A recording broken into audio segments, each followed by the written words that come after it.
ছাত্ৰ ছাত্ৰীসকল তোমালোক সকলোকে আমাৰ এই চেনেলটোলৈ পুনৰবাৰ স্বাগতম জনাইছোঁ। আজিৰ এই ভিডিঅ'টিত অসম জাতীয় বিদ্যালয়ৰ চতুৰ্থ শ্ৰেণীৰ আপোন পাঠৰ পাঠ নম্বৰ 7 মোহন আৰু কলীয়া এই যিটো পাঠ আছে এই পাঠটিৰ পাঠভিত্তিক যিখিনি প্ৰশ্ন আছে উত্তৰখিনি কৰি দিবলৈ চেষ্টা কৰিম। গতিকে ভিডিঅ'টি তোমালোকে শেষলৈকে চাই থাকিবা। প্ৰথম প্ৰশ্নটো তোমালোকে চোৱাচোন। 1 নম্বৰত দিছিল যে প্ৰথমে কোৱা তাৰ পাছত লিখা। কেইটামান তাত প্ৰশ্ন দিছিলে, তোমালোকে কিতাপখন উলিয়াই লৈ চাবা। সেই প্ৰশ্নকেইটাৰ উত্তৰ প্ৰথমতে ক'ব দিছে, তাৰপিছত তোমালোকৰ বহীখনত লিখিবলৈ কৈছে। প্ৰথম প্ৰশ্নটো আছিলে যে নবাৰুণৰ কিয় নিজৰ ঘৰখনলৈ মনত পৰিছিল। নবাৰুণৰ নিজৰ ঘৰখনলৈ কিয় মনত পৰিছিল সুধিছে, হয়নে? গতিকে এনেধৰণে লিখিবা যে ভাস্কৰহঁতে সিহঁতৰ ঘৰৰ পোহনীয়া কুকুৰটোক কোবাই লেঙেৰা কৰা দেখা পাই নবাৰুণৰ মনত বৰ দুখ লাগিছিল আৰু নবাৰুণৰ নিজৰ ঘৰখনলৈ মনত পৰিছিল কাৰণ নবাৰুণৰ ঘৰতো এটা মোহন নামৰ মৰমীয়াল কুকুৰ আছিল। অৰ্থাৎ নবাৰুণৰ এটা কুকুৰ আছিল, সেই কুকুৰটোৰ নাম কি আছিলে? সেই কুকুৰটোৰ নাম আছিলে মোহন। ঠিক তেনেকৈ ভাস্কৰহঁতৰো এটা কুকুৰ আছিল, কুকুৰটোৰ নাম আছিলে কলীয়া।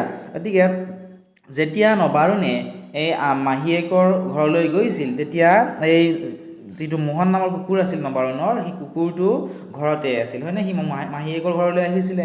অহাৰ পিছত ওচৰতে থকা ভাস্কৰে যেতিয়া নিজৰ পোহনীয়া কুকুৰটোক কোবাই লেঙেৰা কৰিছিল দেখিবলৈ পালে তেতিয়া নবাৰুণৰ মনত বৰ দুখ লাগিছিল কাৰণ তাৰ নিজৰ ঘৰতো এটা মৰমীয়াল কুকুৰ আছে। এতিয়া ভাস্কৰে যেতিয়া সেই কুকুৰটোক কোবাই লেঙেৰা কৰি দিয়াৰ ফলত কি হৈছিল, নবাৰুণৰ নিজৰ ঘৰখনলৈ মনত পৰিছিল, লগতে তাৰ যিটো পোহনীয়া কুকুৰ আছিল নবাৰুণৰ মোহন নামৰ সেই কুকুৰটোলৈ মনত পৰিছিলে।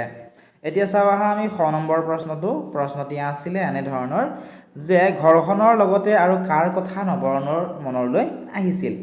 ঘৰখনৰ লগতে নবাৰুণৰ মোহন নামৰ এটা কুকুৰ আছিল, সেই কুকুৰটোৰ কথা মনলৈ আহিছিল কাৰণ ভাস্কৰে যেতিয়া সেই কুকুৰটোক কোবাই লেঙেৰা কৰি পেলাইছিল, লেঙেৰা মানে ঠেংখন খুৰা কৰাৰ নিচিনা কৰিছিলে, তেতিয়া নবাৰুণৰো তাৰ যিটো কুকুৰ আছিল মোহন নামৰ সেই কুকুৰটোলৈ মনত পৰিছিলে। নেক্সট তোমালোকে চোৱাচোন 9 নম্বৰ প্ৰশ্নটো আছিল যে নবাৰুণৰ সৈতে মোহনে কি কি কৰিছিল। উত্তৰটো এনেধৰণে লিখিবা। যেতিয়া নবাৰুণে ৰাতিপুৱা পঢ়ি আছিলে, পঢ়াৰ সময়ত সেই পঢ়া টেবুল যিখন আছিল সেই টেবুলখনৰ তলত মোহন শুই আছিল। কাৰণ মোহন কোন আছিল? মোহন মানুহ নাছিল, মোহন এটা কুকুৰ আছিল। কাৰ কুকুৰ আছিল? নবাৰুণৰ পোহনীয়া কুকুৰ আছিল। নবাৰুণহঁতৰ পোহনীয়া কুকুৰটোৰ নাম আছিলে মোহন।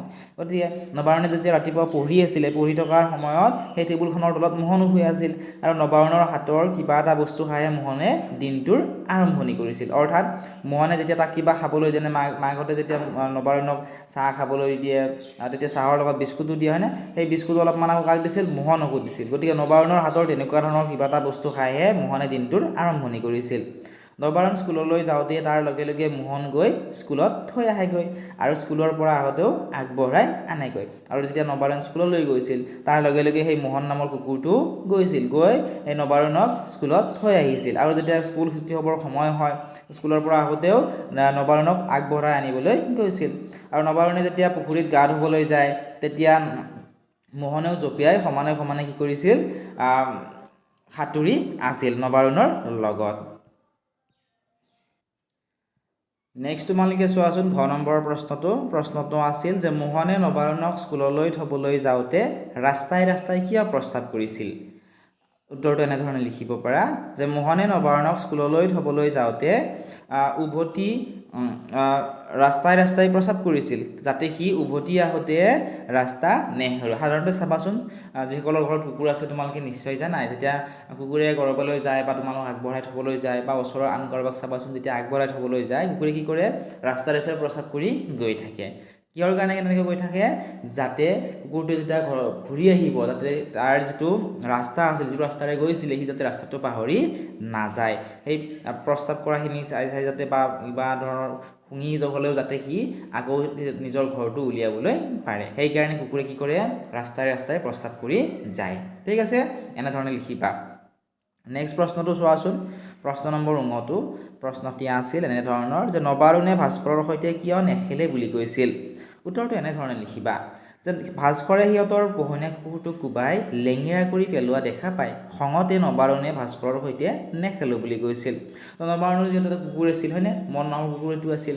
গতিকে নবাৰুণে যেতিয়া দেখিবলৈ পাইছিল যে ভাস্কৰে সেই কলীয়া নামৰ যিটো কুকুৰ আছিল কুকুৰটোক বৰ অত্যাচাৰ কৰে, কোবাই কি কৰিছিল লেঙেৰা কৰি পেলাইছিল। গতিকে সেইকাৰণে খঙতে কি কৰিছিল নবাৰুণে ভাস্কৰৰ সৈতে নেখেলোঁ বুলি কৈছিলে। ঠিক আছে, আশা কৰিছোঁ ধুনীয়াকৈ বুজি পালা। এনেধৰণে তোমালোকে লিখি ল'বা। নেক্সট প্ৰশ্নটো তোমালোকে চোৱাচোন। প্ৰশ্নটি আছিল যে কলীয়াই ভাস্কৰহঁতৰ ঘৰৰ কি কি উপকাৰ কৰিছিল।